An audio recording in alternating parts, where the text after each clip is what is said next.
नमस्कार, आपका स्वागत है। देखिए, state exam point of view से कुछ टॉपिक जो है बहुत ही इम्पोर्टेंट है, ठीक है, उसको कवर करना बहुत ज़रूरी है। 2023-24 के एग्ज़ाम में यहाँ से 2 क्वेश्चंस पूछा गया था और वो 2 क्वेश्चन कौन सा था वो आपको मैं बता दूंगा आगे, ठीक है।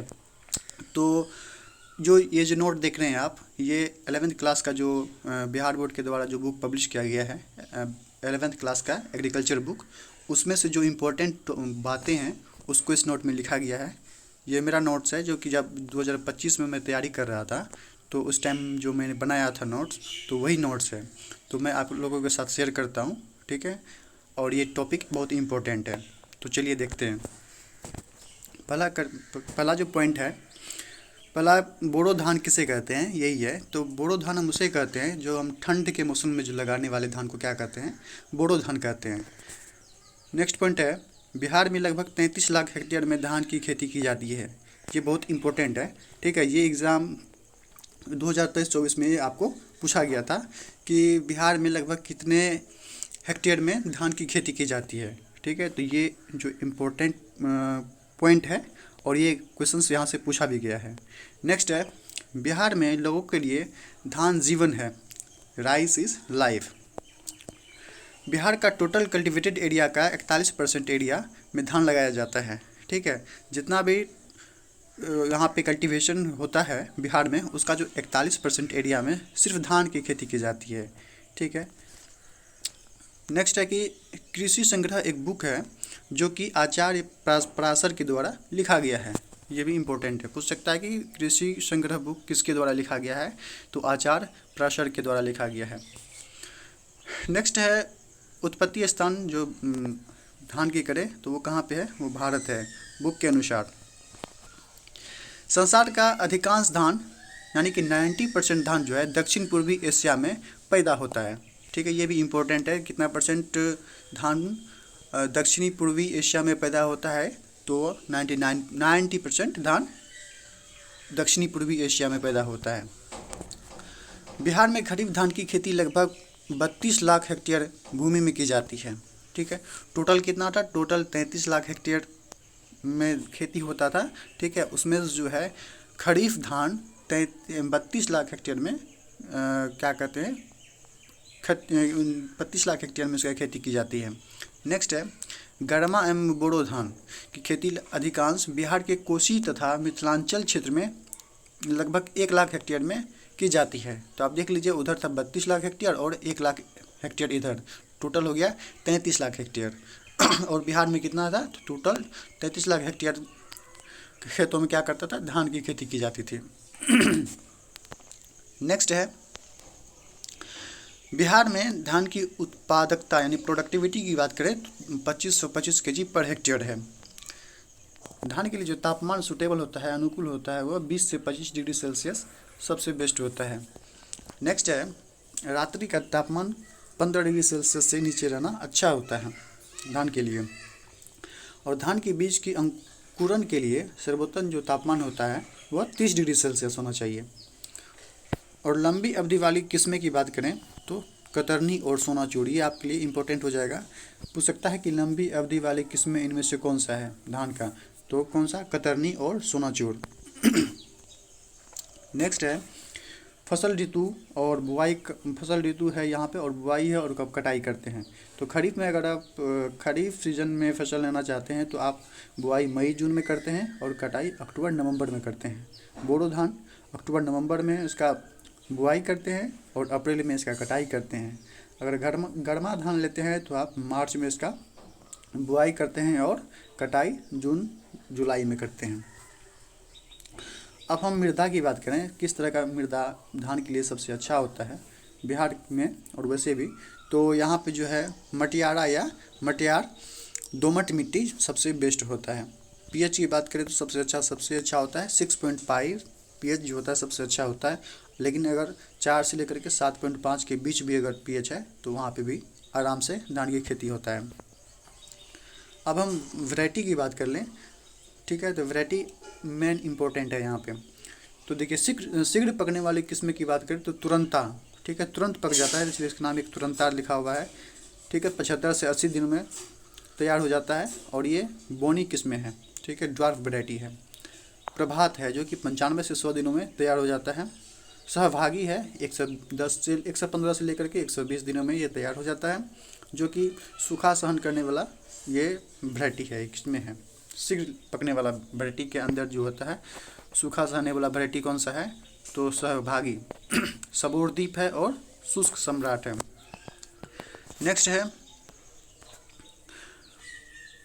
नेक्स्ट है आपका मध्य अवधि वाले किस्म के कौन कौन सा हो गया, तो ये हो गया आपका सीता है, राजेंद्र श्वेता है, कनक है, BPT 5204 है जो कि संभा मसूरी के नाम से जाना जाता है, सबोर अर्धजल है और सबोर श्री है। ठीक, ये था मध्य अवधि वाला किस्में। नेक्स्ट है आपका देर से पकने वाली किस्में। तो देर से पकने वाली किस्में कौन सा है, तो देर से पकने वाली किस्में देख लीजिए, आपको हो गया राजश्री हो गया, सत्यम हो गया, राजेंद्र मासूरी हो गया, MTU 7029 हो गया जो कि स्वर्णा के नाम से भी जाना जाता है, और स्वर्णा सब एक। ठीक है, ये सब वैरायटी हो गया देर से पकने वाली वैरायटी, ठीक है, लंबे अवधि वाली वैरायटी। नेक्स्ट है जो कि ये इम्पोर्टेंट है, ये जो है आपका गहरे पानी वाली किस्में, ठीक है, सुधा, जानकी और वैदेही, ये इम्पोर्टेंट है, गहरे पानी वाले किस्में सुधा, जानकी और वैदेही। नेक्स्ट है आपका सुगंधित धान। तो सुगंधित धान की बात करें तो सुगंधित धान का किस्में देख लीजिए कौन कौन सा है, सुगंधा है, कतरनी है, बादशाह भोग है, कामिनी है, सोनाचूर है, ठीक है, राजेंद्र, भगवती है, राजेंद्र है, उसके बाद सुहासिनी है और राजेंद्र कस्तूरी है और सबोर सुरमित है। ठीक है, सोनाचूर और सुहासिनी जो है वो इसके बारे में हम पहले पीछे देख चुके हैं क्या, सोनाचूर और सुहासिनी जो है आपका ये देखिए लंबे अवधि वाली किस्में हैं। ठीक है, तो इसको भी ये भी याद रखिएगा, सोनाचूर और सॉरी कतरनी और सोनाचूर था यहाँ पे, और लंबे अवधि वाली वैरायटी है। तो यहाँ पे सुगंधित में हम देखें तो क्या है, सुगंधित में आपका सोनाचूर और सुहासिनी है, कतरनी यहाँ पे देखिए कतरनी और सुहासिनी ये लंबे अवधि वाली वैरायटी है, और लेकिन किसका सुगंधित धान है ये दोनों, याद रखिएगा। नेक्स्ट इम्पोर्टेंट है आपका बोरो धान की किस्में। तो कौन सा है, गौतम, प्रभात और रिझाड़िया। बोरो धान की किस्में इम्पोर्टेंट है, गौतम, प्रभात और रिझाड़िया। देखिए यहाँ से 2023-24 में यहाँ से क्वेश्चन पूछा गया था कि इनमें से कौन सा धान की किस्में हैं, तो ये इसका ये था PVH 71, यहाँ से ये क्वेश्चन पूछा गया था, PVH ऑप्शन में था। ठीक है, तो यहाँ से एक क्वेश्चन पूछा था और दूसरा पूछा था कि बिहार में टोटल कितने एरिया में धान की खेती की जाती है, तो 2 सवाल यहाँ से पूछ चुका है, तो इसलिए बोले कि ये टॉपिक आपके लिए इम्पोर्टेंट है। नेक्स्ट हम बात करें तो सीड ट्रीटमेंट का। तो सीड ट्रीटमेंट हम कैसे करेंगे, तो एग्रोसेन GN, ठीक है, या तो सेरेसन से हम सीड को ट्रीट करते हैं, 2 ग्राम प्रति किलो बीज के हिसाब से हम सीड ट्रीटमेंट करते हैं। नेक्स्ट है, अगर आप 100 वर्ग मीटर में आप बीज नर्सरी बनाना चाहते हैं, तो उसके लिए आपको 1 किलो नाइट्रोजन, 1 किलो पोटास और 1 किलो फॉस्फोरस उस बीज नर्सरी में आपको देना होगा। ठीक है, और बीज गिराने के 15 दिनों बाद आपको 1 kg और नाइट्रोजन उसमें देना होगा, तब आपका नर्सरी सबसे अच्छा बनेगा। अब हम देख लेते हैं कि NPK का रिक्वायरमेंट कितना होता है। अगर आप अर्ली मेच्योरिटी धान की खेती कर रहे हैं तो उसमें आप जो है NPK 80, 40, 20 kg पर हेक्टेयर के हिसाब से आप देते हैं। ठीक है, और अगर सेंटेड ड्वार्फ वैरायटी है तो उसमें भी हम वही देते हैं 80, 40, 20 के रेशियो में।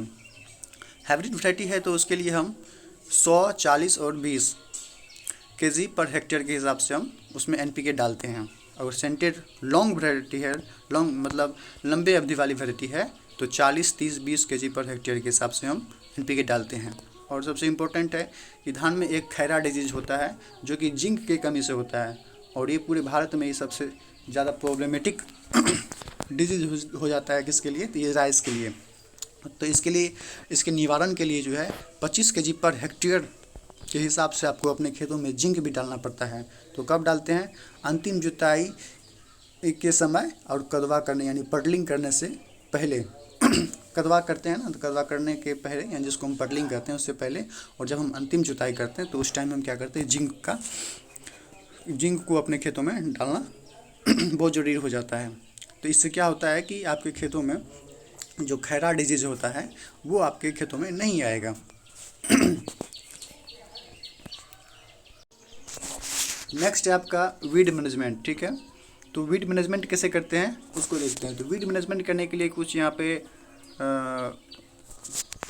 वीड मैनेजमेंट कैसे करते हैं, तो इसके लिए ब्यूटाक्लोर 50 EC का हम इस्तेमाल कर सकते हैं, या तो प्रेटाक्लोर का हम इस्तेमाल करते हैं 50 EC का, ठीक है। और नहीं तो विस्पायरिवेक सोडियम का हम इस्तेमाल करेंगे वीड कंट्रोल करने के लिए। नेक्स्ट जो है insect and there management. Insect कौन कौन सा लगता है, कीड़ा कौन कौन सा लगता है, तो उसको देखते हैं। तो स्टेम बोरर जो है सीरोफेगस इंसेक्टुलस, जो कि इसका साइंटिफिक नाम है, जो कि ये लगता है स्टेम बोरर। यह इंसेक्ट बहुत खतरनाक है, ठीक है। इसके लिए हम जो ट्रीटमेंट करते हैं, इसको मारने के लिए जो हम इस्तेमाल करते हैं, इंसेक्टिसाइड का इस्तेमाल करते हैं, एसीफेट 75% का इस्तेमाल कर सकते हैं, या मोनोक्रोटोफेस जो कि 36% इसी का जो है, अब ये तो यहाँ पे बंद हो चुका है, ठीक है, तो हम इसका इस्तेमाल करते हैं। नेक्स्ट है डिजीज़ की बात करें, तो डिजीज़ भी यहाँ पे दिया गया है, ब्लास्ट ऑफ राइस, पैरिकुलेरिया ओराइजा, ठीक है, ये इसका साइंटिफिक नेम हो गया ब्लास्ट ऑफ राइस का। इसको भी कंट्रोल करने के लिए हम एग्रोसेन GN से हम इसको बीज को उपचार करते हैं। और नेक्स्ट जो है हिनोसन 30 EC का हम 1 लीटर पर हेक्टेयर के हिसाब से इसको खेत में छिड़काव करते हैं, ठीक है। नेक्स्ट है कटाई के समय दानों में जो है 24% और क्या कहते हैं भंडारण के समय में 14% नमी रहनी चाहिए। अगर इससे ज़्यादा होगा तो वो आपका अनाज खराब हो सकता है। नेक्स्ट है जो कि इसी बुक से 11-12 के बुक से जो है एक अलग टॉपिक है डिजीज पेस्ट मैनेजमेंट। उसमें जो है धान के बारे में, धान में जितना भी पेस्ट लगता है, ठीक है, उसका एक लिस्ट दिया गया है, उसके बारे में बताया गया है। तो यहाँ पे मैं सबको एक साथ ही लिख करके आपको मैं बता रहा हूँ, ठीक है। तो यहाँ पर जो कुछ और जो इंसेक्ट लगता है उसमें वो कौन कौन सा है वो देखते हैं। तो अब है आपका गंदी बग, ठीक है, लेप्टोकोरिसा एक्वेटा, ठीक है, इसका साइंटिफिक नेम है, ये पूछ सकता है, ठीक है। तो ये कौन कौन सा डिजीज लगता है, उसका नाम क्या है, पेस्ट लगता है, तो ये देख लीजिए पेस्ट, उसका साइंटिफिक नेम यहाँ पे दिया हुआ है। नेक्स्ट है आपका हिस्पा डिक्लिडिस्पा आर्मीगेरा, ठीक है, ब्राउन प्लांट होपर, नीला पर्वता ल्यूगेंस, ठीक है, ये सब जो है पेस्ट आपके धानों में लगता है। ग्रीन लीफ होपर्स नेफ्टोड, इसका जो साइंटिफिक एंड है नेफोटेटिक्स निग्रोपिक्टस, ठीक है। नेक्स्ट है आपका राइस कैस्यूबर्म, ये जो है आपका नेम्फुला डिपेंटेलिस, इससे लगने वाला इसका साइंटिफिक नेम हो गया। आर्मी वर्म है मैथीमिना सेपरेटा, ठीक है। लीफ फोल्डर, इसका जो साइंटिफिक नेम हो गया इसको सेफलोक्रोटिस मेडियनलिस, ठीक है। नेक्स्ट है ग्रास होपर, इसका जो साइंटिफिक नेम है हीरोग्लाइफस बेनिन, ठीक है। और दूसरा जो इसका साइंटिफिक नेम हो जाता है, दो नाम दिया हुआ है इसका, हीरोग्लाइफस निग्रोप्लेटस। तो ये आपका जो मोस्ट इम्पोर्टेंट जो इंसेक्ट है जो आपके धानों में लगता है, ये इसका लिस्ट था। नेक्स्ट हम देखते हैं जो डिजीज़ है, तो डिजीज़ कौन कौन सा लगता है इसमें देखते हैं। तो brown spot Helminthosporium oryzae, next आपको blast of rice Pyricularia oryzae, next है फॉल्स स्मथ स्टिलेग्नो एडावरेंस, नेक्स्ट है बैक्टीरियल ब्लास्ट जेंथोमोनास ओरेजा, ठीक है। नेक्स्ट है tungro disease rice tungro virus, जो कि ये आपको ट्रांसफर होता है, इसका जो वेक्टर होता है वो आपका ग्रीन लीफ होपर। अगर आपके प्लांट में टिंगरो डिजीज़ लग गया है तो ग्रीन लीफ होपर को आप कंट्रोल कर लेते हैं तो आपका टिंगरो डिजीज़ भी कंट्रोल हो जाएगा, क्योंकि वेक्टर का काम करता है कौन, तो ग्रीन लीफ होपर, ठीक है। यह एक डिजीज़ प्लांट से आपको डिजीज़ लेकर के आपके दूसरे प्लांट में भी स्प्रेड करने का काम करता है। तो अगर आप ग्रीन लीफ होपर को आप कंट्रोल कर लेते हैं तो टिंगरो डिजीज़ आपका कंट्रोल हो जाएगा। नेक्स्ट है खैरा डिजीज़, जो कि जिंक डिफिशियंसी से होता है। ठीक है, उससे पहले बताया भी कि उसमें लिखा हुआ है कि अगर आप पडलिंग से पहले और जो लास्ट जुताई में क्या करते हैं 25 केजी पर हेक्टेयर के हिसाब से अपने खेतों में जिंक को क्या करते हैं, जिंक डालते हैं ताकि खैरा डिजीज़ ना हो सके। नेक्स्ट है सीथ ब्लाइट, रेजिकोटोनिया सोलोनाई। नेक्स्ट है बकानी डिजीज़, जो कि फॉल्स सीडलिंग्स भी इसको कहते हैं, जिब्रिल्ला फिजिकुराई। ठीक है, तो इससे होने इसका जो साइंटिफिक नेम था, और इधर इसका जो जो मोस्ट इम्पोर्टेंट डिजीज़ था, ठीक है, तो वो इसमें दिया गया है। तो ये सब इम्पोर्टेंट हो जाता है राइस कल्टीवेशन से रिलेटेड। नेक्स्ट और कुछ टॉप है यहाँ पे देख लीजिए। वाइट आइज जो होता है वो जो आयरन के डिफिशेंसी से होता है। ब्राउनिंग ऑफ राइस, तो ये जो होता है किससे, आयरन टॉक्सिसिटी से होता है। ठीक है, तो ये कुछ और इम्पोर्टेंट टॉपिक है, बातें हैं इसमें लिखा हुआ जो कि एडिशनली है, आप इसको देख लीजिएगा। ठीक, जो कि राइस कल्टीवेशन से बहुत इंपॉर्टेंट है, और ये टॉपिक स्टेट के point of view, state exam के पॉइंट ऑफ व्यू से भी इम्पोर्टेंट है। ठीक है, नेक्स्ट टॉपिक जो हम इसको कवर करने वाले हैं वो है वीड साइंस। ठीक है, ये भी जो है आपका क्लास 11th की ही बुक से जो इम्पोर्टेंट बातें हैं, तो वहाँ से इसको जो इम्पोर्टेंट बातें हैं इसको मैंने अपने कॉपी में लिखा हुआ हूँ, मैं आपके साथ ये इसको शेयर कर दूँगा।